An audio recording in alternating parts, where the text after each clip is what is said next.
special consideration for the non-citizen child born in Australia after October 2024 around the medical situation.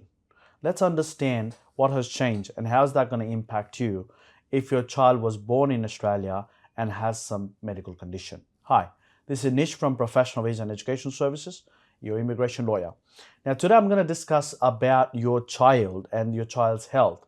Now, as you know, in Australian immigration system, any visa needs to make sure that you meet the medical criteria. Now, medical criteria is a very important one, especially when you apply for permanent residency. Well, what we call is a public interest criteria 4005 and 4007. Well, with this particular criteria, if one of the family members doesn't pass the test, well, everyone fails the test, meaning if one fails, everyone fails.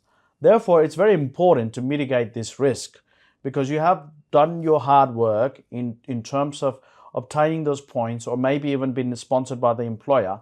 Well, last thing you'll be dealing with is your child's health or your partner health or your health yourself in order to pass the health criteria and get the permanent residency. Now, the biggest mistake people are doing is when the child is born in Australia, well, after October 2024, well, this particular public interest criteria has a special consideration. Meaning, even if the child has some sort of delays, autism, ADHD, or any of these particular disabilities, intellectual disability or physical disabilities, now there are special consideration in immigration law post-October 2024. Therefore, I've seen some of the parents during their student visa period, when they conceive a child here and the child was born in Australia, well, they tend to send the child back home because they're too busy in Australia.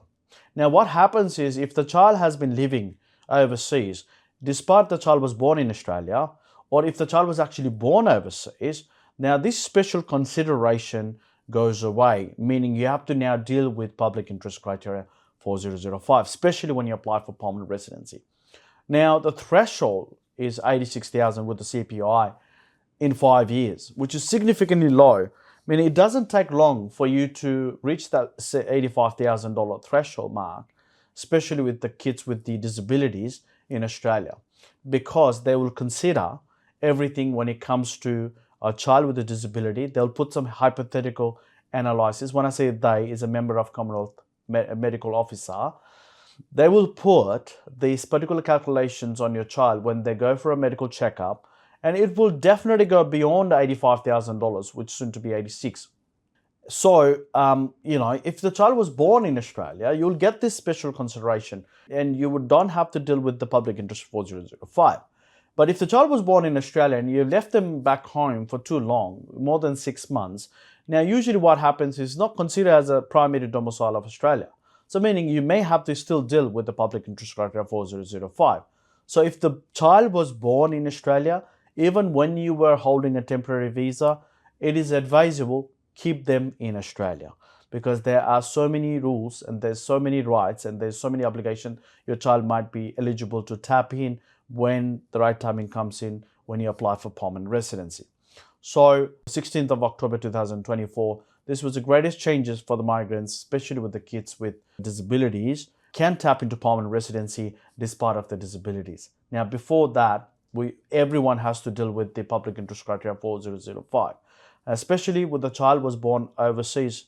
Now, we still have to deal with the public interest 4005, which is a very long-winded pathway to even win the case. I have made several videos around public interest criteria 4005. You can check out my other videos. But today I'm here to sort of educate those parents who thinks that it's better off, even if the child was born in Australia, to leave them in their home country in a supervision of their grandparents, just so that they can focus on the study and work in Australia. Well, be careful, because you might lose that opportunity to fight in later down the track if your child starts developing some sort of intellectual disability. Hopefully, this video will set some lights around your decision making, whether or not to send your child overseas, and also prevent you from applying for permanent residency in future because of the medical situation. And if you do have this situation, feel free to contact us, because we have kind of specialized in this area and we have made several videos around public interest criteria 4005. Thanks for watching. Hopefully this video will shed some lights around this public interest criteria 4005 Again, if you have some questions, concerns, queries, we're more than happy to assist you. Well, keep sharing and keep watching with your friends and family. This is Nish again from Professional Visa and Education Services. I'll be back again with more updates in future soon. Bye-bye.